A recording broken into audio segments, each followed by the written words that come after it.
I posted some videos this week, just some funnies about composting and the questions I got, so I thought we'd answer them.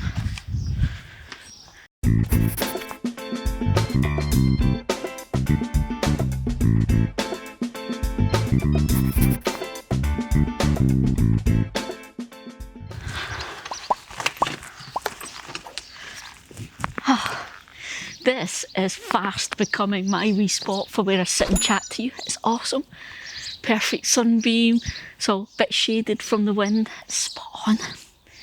Anyways, like I said, so I posted just some daft funnies because I do that a lot. I post much shorter, just little clips and funny things, blooper reels, that kind of stuff, over on the social media channels. And it's funny, I got so many questions that I wasn't expecting because I've been talking to you guys about this journey for such a long time now. So the first thing I'm going to do then is, as always, up in the top left, I'm going to post some of the videos for you, because if you haven't at the very least saw the most recent compost adventure video, a lot of this probably won't make sense. So I'll post the most recent one, but then I'll also post the playlist if you want to go back and see the last few years worth of my adventures with a hotbin composter. So the kind of funny videos then, it was pretty much something I was calling the compost hokey cokey. So this was it.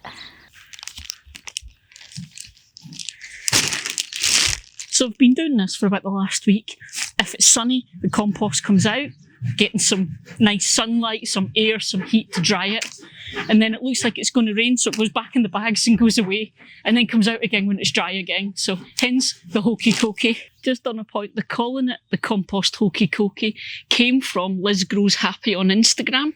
I'll put her Insta here so you can go and check her out. She is awesome. But she does the tomato hokey cokey, and she's got a whole hashtag going. It's everyone taking the tomatoes out to get them sort of a bit of sunlight and stuff, and then back in at night because it's too cold for us to put tomatoes out in the UK yet. So that's where this comes from. So I kind of stole her hashtag and called it the compost hokey cokey, because it's the same thing. In, out, and never shake it all about.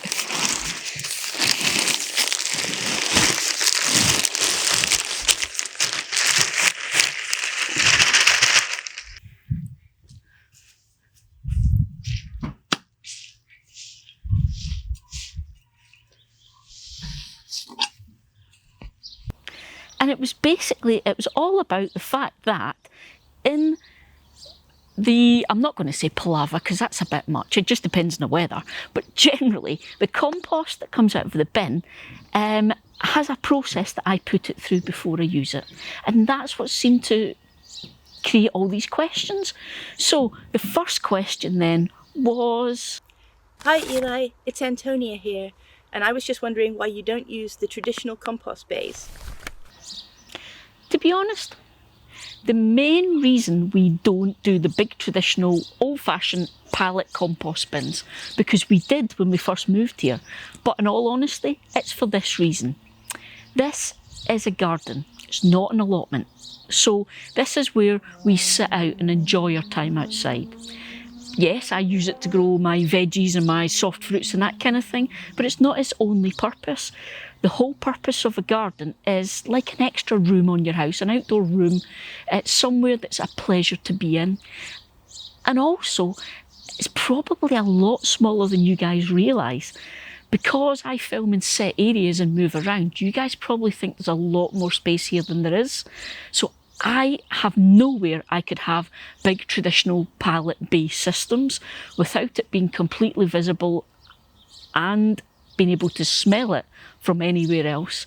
And I'm not saying that compost, when done properly, smells, not at all, but you are aware of it while it's going. So here's the thing.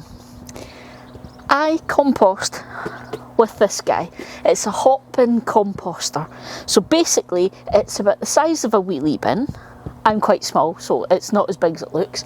And it's all insulated. And the idea is that depending on the mix you put in there, you can get the composting materials really, really hot, like above 60°C. And the idea behind that is that it'll compost really, really quickly. So it's the hot composting idea. Now, I use this Not because it does the hot composting, not because it's meant to be super fast, but for me, it's purely about the footprint. I don't have space for the traditional compost bin here. The traditional system is having 2 or 3 bays that you can basically shovel material from one bay into another, and that turns it and aerates it, and you do that at different stages along the process until you get beautiful compost. So that's why I've chosen to use the hotbin composter. It's got a very small footprint. It's about the size of a wheelie bin, and it's a sealed unit, so there is absolutely no smells. I don't have problems with vermin, anything like that, because it fits in my garden. Hi Eli, it's Eve, the Novice Kent Gardener off of Instagram. So I wanted to ask you, why do you sieve your compost? And also, I've seen you put your compost out in the sun. I just wanted to know why you do that, what advantages it has. Thank you, bye. Hello Kate, hello Eli, it's Callum here from Webster Gardening on Instagram. Been talking to Eli over the past couple of weeks about various different things. Newbie gardener, she's been helping us loads. But one question I've been wanting to ask is, why do you sieve your compost?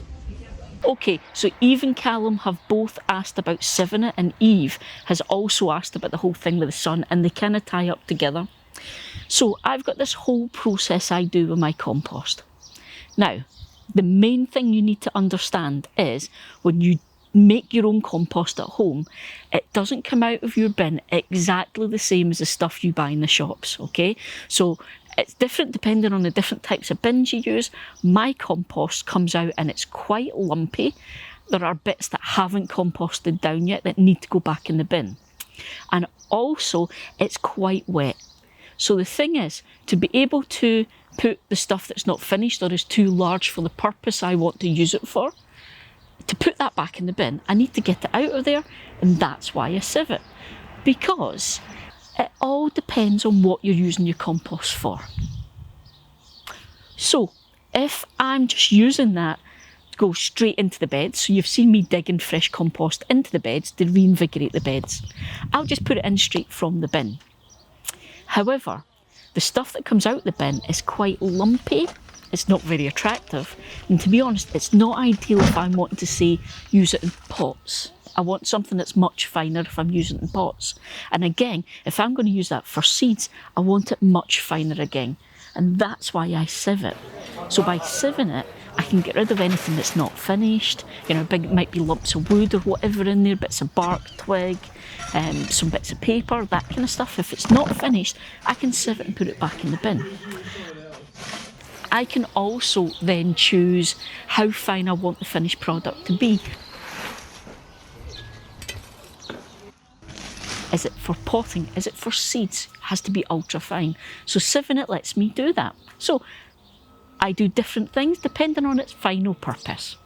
But that's where the putting it out in a lovely sunbeam like this comes. Because it comes out of the bin, it's a tad on the wet side, so I can't sieve it, it just clogs the sieve up. So therefore, the sunshine is a perfect way to dry that. So I'll lay it out in the sun and I'll kind of move it around with a hoe or a rake or whatever and let the sun get to it and dry it out enough so that I can sieve it.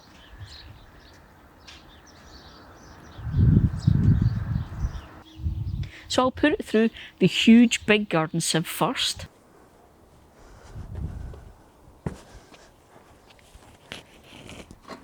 They're a wee bit different, and that will get out the main part. So if I'm using it in pots, that's absolutely perfect because it does give me quite a nice fine compost at the end. But if I'm using it for seed starting, I want it to be even finer, and that's when I use my little garden riddle because that really gets it down to super, super lovely stuff. I reckon most of you guys have got one of these.